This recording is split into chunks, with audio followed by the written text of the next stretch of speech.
Hi, everybody. It's us. I am Kirsten. And I'm Jade. And together, this is the Quirky Chronicles of K. And. And Jay, sorry. Um Okay. So today we're gonna be talking about how reality TV is a lot of times misunderstood and misinterpreted, and how people decide to act it out in real life. Now, this past Monday, now don't quote me on the girl's name, I just know that she has gray hair and she supposedly will call her Young Bird's side piece, for lack of a better phrase. So, watching the episode, she had expressed after, I guess, what she called date night when he came over. It's date night. Yes, that was date night. I'm sorry. Apologize, guys. That was date night. And she came over, or he came over, and they were, I guess, in her apartment, and she started talking about her issues with her friend. Then all of a sudden, he asked her, "Are you going to take another shot?" And then he asked her, "You going to show me something, or what you going to show me?" Pause. Flag on play.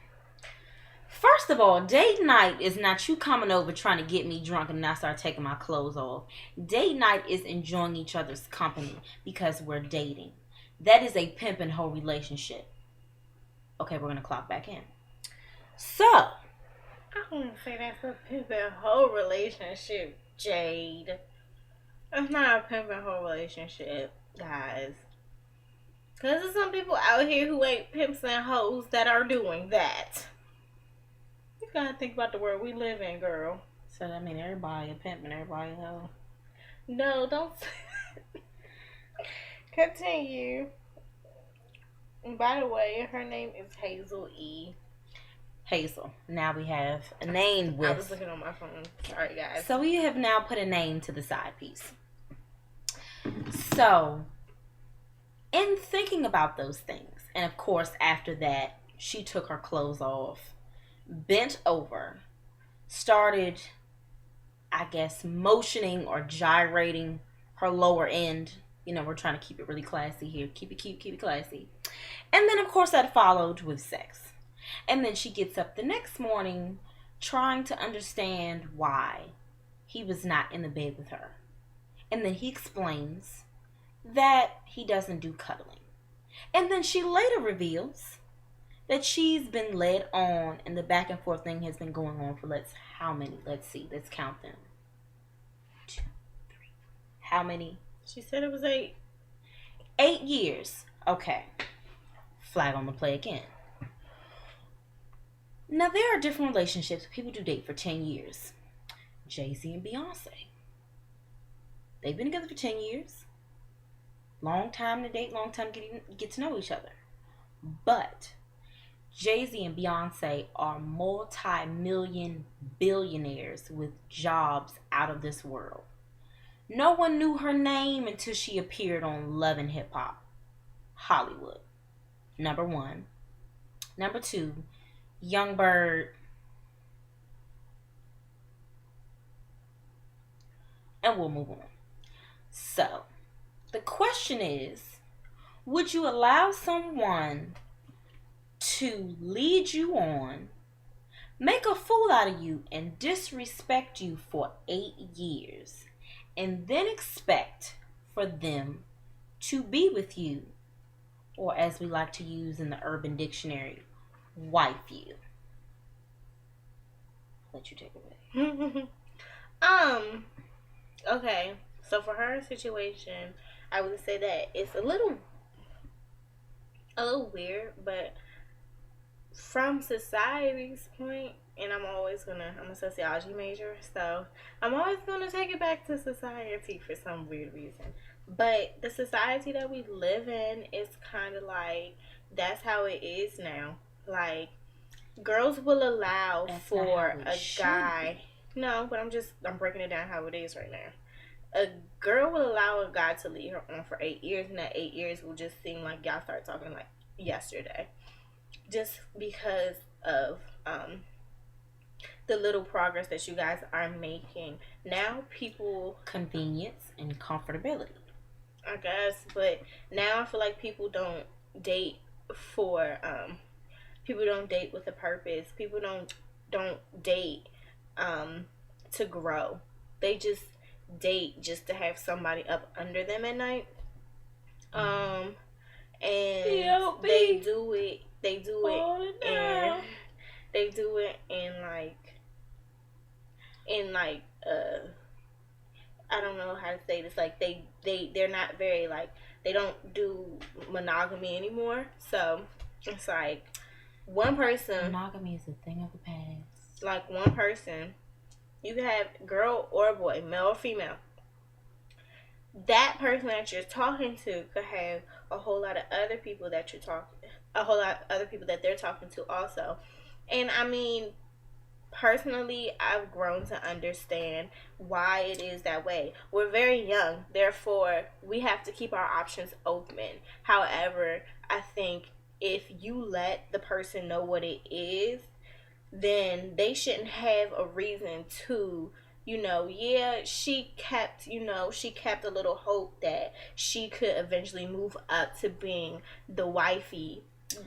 However, Young Berg told her what it was. He never, yes. He was very direct. He never lied to her. A little bit more direct for my company. But he was really direct. He told her what it was and head on. He told her, "Look, I'm not about, I'm not about monogamy. Down. I'm not about slowing down. Like, this is the life that I'm living right now." And I don't even think he never even told her about maybe sometime in the future, we could see possibly about you being my wife. But I'm saying, I've never heard him say anything like that. I'm saying this.